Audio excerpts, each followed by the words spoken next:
La Casamance a toujours été un vivier sportif. Et nous nous souvenons, il y a quelques semaines encore, d'une grande cérémonie organisée ici pour primer un certain nombre de lauréats, souvent méconnus, mais qui méritent de la nation et qui méritent de la région. La Ligue régionale de football de Ziguinchor est en train de travailler depuis quelque temps en collaboration avec certains partenaires. Et c'était aujourd'hui l'occasion de réfléchir sur le développement du football en Casamance. Malheureusement, nous n'avons pas eu tous les partenaires requis, surtout des régions de Sédhiou et de Kolda qui sont parties intégrantes. Mais la qualité des débats a permis quand même d'avoir des échanges extrêmement enrichissants suite aux deux interventions phares. La première, celle du professeur Amadou Fall Badji, qui a fait un peu l'historique du sport en Casamance, mais surtout qui a campé les grands défis et les grands enjeux en dégageant des pistes et des orientations. Il y a un partenaire venu de France qui a un projet sur les deux régions, qui aussi a également présenté l'essence et la quintessence de son projet, les enjeux, et qui a dégagé un certain nombre de pistes.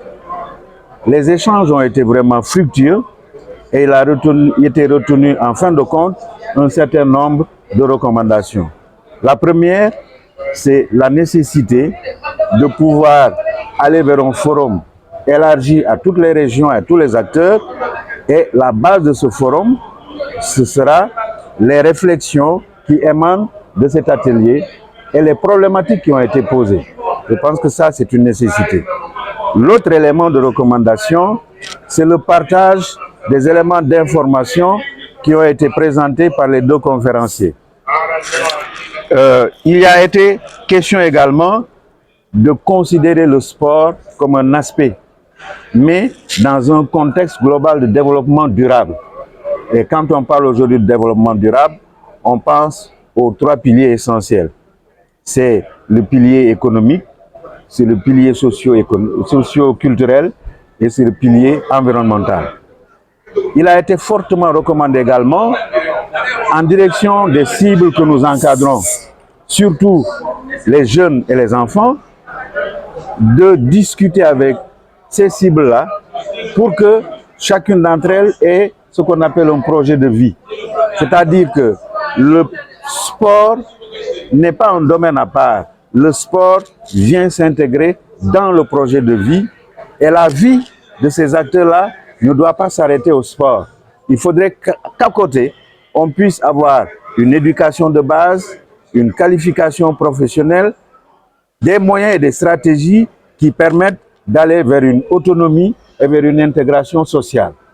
Parce que nous avons vu énormément de jeunes talentueux qui non seulement n'ont pas pu réussir dans le sport, mais parce qu'ils ont abandonné tout le reste, ils ont eu des problèmes d'adaptation et d'intégration.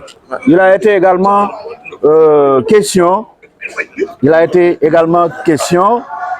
de la nécessité d'avoir des infrastructures, de la nécessité d'avoir des accompagnateurs et des techniciens qualifiés, de la nécessité d'élargir les bases et de la nécessité d'avoir ce qu'on pourrait appeler une académie de qualité. Il a été également recommandé une collégialité entre les territoires, les collectivités territoriales, les acteurs eux-mêmes, les sportifs expatriés, les sportifs locaux, les ONG, le privé et les autres partenaires pour qu'on puisse agir ensemble. Parce que personne ne peut à lui tout seul porter ce sport. Et entre autres recommandations, il a été proposé que nous puissions discuter davantage de sport, que nous puissions sensibiliser davantage les collectivités parce que ce sont des compétences qui leur sont transférées. Qu'on puisse s'impliquer dans le sport en installant partout des infrastructures, en formant les formateurs, en accompagnant les jeunes et en créant une pyramide assez large à la base, c'est sur la base de cette pyramide-là qu'on peut identifier des talents, en faire des Cristiano Ronaldo, des Lamine Yamal, des Nicolas Jackson par exemple. Il y en a encore plein, mais il faudrait qu'on organise cela, qu'on décentralise cela et qu'on puisse adresser aujourd'hui également les campagnes, les zones rurales. Parce que c'est là où il y a le talent brut. Malheureusement, c'est là où il manque le plus d'infrastructures. En résumé, c'est un peu les lignes directrices en termes de recommandations et je n'ai aucun doute que ces orientations vont être capitalisées dans des thèmes de référence qui vont permettre d'aller vers un forum plus élargi parce que c'est cette question-là seulement qui permettra une réflexion approfondie sur le sport en Casamance et qui permettra également de contribuer au renforcement de la politique éducative dans le cadre de la politique globale que voudraient installer ou développer les nouvelles autorités du pays.